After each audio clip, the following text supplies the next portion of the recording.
What are some behaviors that scream unintelligence? Most of the things my mother does. Modify reality when you tell of an event so it always benefit you.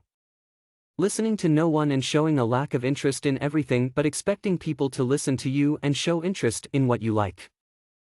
Being unable to learn. Using your eyes to watch but never to observe. Asking everyone to do your bidding and complaining when you don't get your way. Always, and I mean every single time, always consider the others to be stupid and wrong when you are the one who is wrong, and treat them like shit if they don't accept it. Complaining about members of your family to others so you always look like the victim. Someone who doesn't listen, just waiting to talk about themselves. They don't often have good advice, solutions, or want to talk about your problem. They just want to tell their story. I know so many people like that, and I'm very conscious of raising my children to listen and offer conversation if someone is talking about themselves. Edit to add, I'm not talking about neurodivergent people who may struggle. I mean people who never learn to care about what others have to say. There just seems to be a correlation with intelligence and being self-absorbed. Lack of curiosity is the #1 indicator to me of low intelligence. In a way, I think this is a blessing, because they aren't driven to know anything, they aren't compelled to ask why about much, and if they do ask, they'll believe or accept whatever you say. They aren't distracted on their primary adventure in life by side quests. They don't even have adventures, let alone a primary one. Really dumb people tend to be in a constant state of zen. That empty, peaceful mind feeling you get from meditation. Until they get mad, and then they tend to physically lash out like toddlers. Because just like toddlers, they don't have the vocabulary or ability to express themselves or explain how they feel. Oh man, do I ever have a lot. When they spit out facts that have already been disproven by multiple sources, and when you try to calmly explain that their theory has been disproven and can easily be disproven, they go on a rant about how you are an idiot.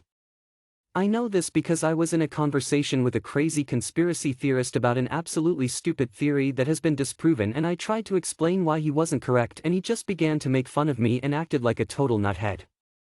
I should also mention this guy believed the moon landing was fake and was adamant that the Earth was flat and that the moon didn't exist. After checking his YouTube channel, I gave up even trying because it was clear he was an old nutcase. This happened today. We share a dumpster with the business next door, which uses a chain to pull a roll-up security shutter to access. I went to take out our trash and I see a trash bag sitting in front of the shutter leaking coffee and milk all over. The chain was pulled off the cog to open the shutter and the latches for the shutter were not even latched. The people next door either pulled the chain off or came across it like that, which is highly unlikely. Either way, the fact their solution was to leave the trash on the ground and walk away reveals the lack of critical thinking they have.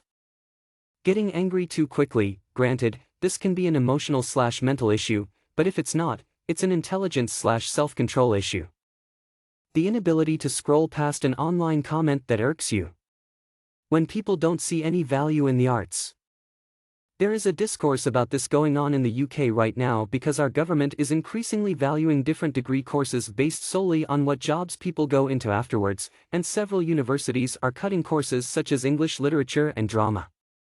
I can't help but feel that anyone who is okay with this is a short-sighted, uncultured moron with no appreciation for the contributions of the arts in society beyond even the obvious stuff like the fact that most of us heavily consume entertainment. A bit specific, but my spouse/friend/relative has a top-secret government clearance, so I know stuff, usually nutty conspiracy crap that is totally unrelated to the spouse's/friend's/relative's job. Lady, that's not how that works. Real life is not a James Bond movie. If the information is classified, it's also compartmentalized and on a need-to-know basis.